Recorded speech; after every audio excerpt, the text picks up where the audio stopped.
दिल्ली के मुख्यमंत्री अरविंद केजरीवाल के आवास पर सैलरी की मांग को लेकर पहुंचे इमाम व मौलवी। दिल्ली के अलग अलग मस्जिद के मौलवी और इमामों का आरोप है कि दिल्ली सरकार ने पिछले 8 महीने से उनकी सैलरी नहीं दी है, जिसकी वजह से इन लोगों को मुख्यमंत्री आवास पर पहुंचना पड़ा। मौलानाओं ने कहा कि यदि सरकार ने उन्हें सैलरी नहीं दी तो वह धरना प्रदर्शन करेंगे और अपना हक लेकर रहेंगे।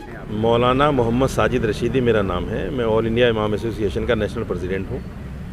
दिल्ली वक्फ बोर्ड के जो 275 इमाम हैं करीब मुस्तकिल इमाम, उनको 8 महीने से सैलरी नहीं मिल पा रही है और वो बड़े परेशान हैं बच्चों की तालीम को लेकर, अपने घर के राशन को लेकर, अपनी बीमारी को लेकर।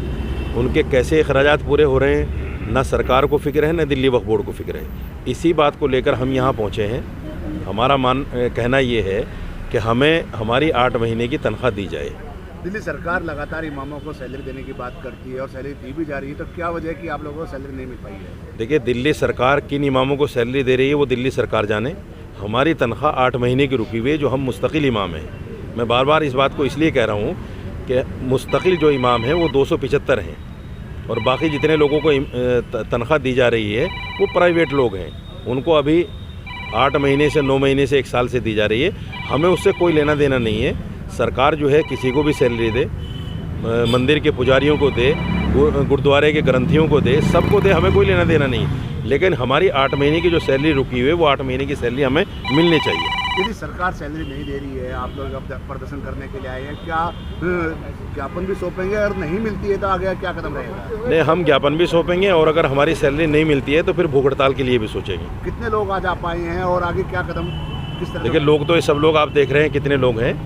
अगर हमारी बात नहीं मानेगी तो इससे ज़्यादा लोग आएंगे और सारे इमाम इकट्ठे होकर बाकायदा भूख हड़ताल भी करेंगे। फिर मुख्यमंत्री आवास पर पहुंचे मौलवियों का कहना है कि दिल्ली की सभी मस्जिदों में मौलवी और इमामों की सैलरी नहीं मिलने को लेकर परेशान है। दिल्ली सरकार लगातार इमामों और मदरसों के मौलवियों को दी जाने वाली सैलरी को लेकर विवादों में रहती है। वहीं दावा किया जाता है कि दिल्ली सरकार की ओर से मस्जिदों में इमाम और मौलवियों को सैलरी दी जा रही है, लेकिन सच कुछ और है, जिसको लेकर आज मस्जिद के इमाम मौलवी सैलरी न मिलने को लेकर केजरीवाल आवास पर पहुंचकर वेतन की मांग करते नजर आए। प्रदर्शनकारियों का कहना है कि हम दिल्ली मुख्यमंत्री को इस बाबत ज्ञापन भी सौंपेंगे। यदि मुख्यमंत्री की बात नहीं सुनते तो सभी मस्जिदों के इमाम मौलवी इकट्ठे होकर मुख्यमंत्री आवास पर धरना प्रदर्शन करने के लिए पहुंचेंगे।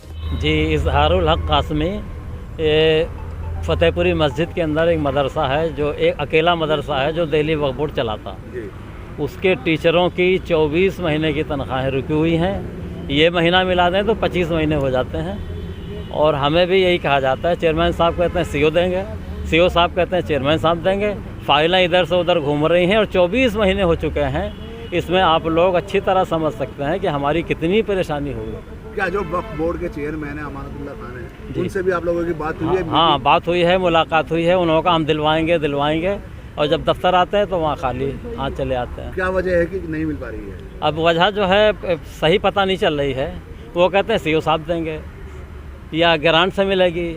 सीओ साहब कहते हैं कि नहीं, जो वक्फ की आमदनी है उसमें से मिलेगी। इसी में जो है इधर उधर जो है गेंद की तरह लुढ़का रहे हैं। कितनी सैलरी मिलती है? मुझे तकरीबन 22,250 है। उसमें कट के पीएफ कटता है हमारा, तो 19,140 रुपये मिलता है। साथ ही मौलवी ने कहा सरकार किसी भी पक्ष को सैलरी दे उससे उन्हें कोई फर्क नहीं पड़ता, लेकिन मस्जिदों में काम करने वाले मौलवी और मौलानाओं को सैलरी दी जानी चाहिए। पिछले 8 महीनों से सैलरी नहीं मिलने से उनकी आर्थिक स्थिति पर काफी असर पड़ा है। घर के खर्चे चलाना भी मुश्किल हो चुके हैं। मोहम्मद मोइनुद्दीन मेरा नाम है। मस्जिद बावली वाली करोल बाग में मैं इमाम हूँ। पंजाब लगातार विवाद में रहता है कि सरकार केवल एक ही पक्ष को सैलरी दे रही है, दूसरे पक्ष को सैलरी नहीं मिल रही है, और आप अपनी सैलरी मांगने को लेकर के आए हैं खुद मुख्यमंत्री के दरवाजे पर। हम यहाँ सैलरी के ही मामले से आए हैं, ये सच सवाल है आपका। और किसी दूसरे लोगों को सैलरी मिल रही है या नहीं, हम इस हक में भी हैं कि मंदिर के पुजारी या ग्रंथी या और दीगर जितने भी मजहब के काम करने वाले लोग हैं, अगर उनको सैलरी सरकार देना चाहे तो हमें क्या एतराज़ है? हमें तो इससे खुशी होगी, लेकिन हमें परेशानी इस बात की है कि हम कहाँ से लाएं अपने अखराजात के लिए पैसा। हमारे बच्चों के अखराजात हैं। मैं बज़ाते खुद बीमार हूँ, बाईपास मेरा हो रखा हुआ है, मैं हार्ट का पेशेंट हूँ। कम से कम 12,000 रुपये महीने का मेरा दवाई का खर्च है। 8 महीने से तनख्वाहें नहीं मिल रही हैं।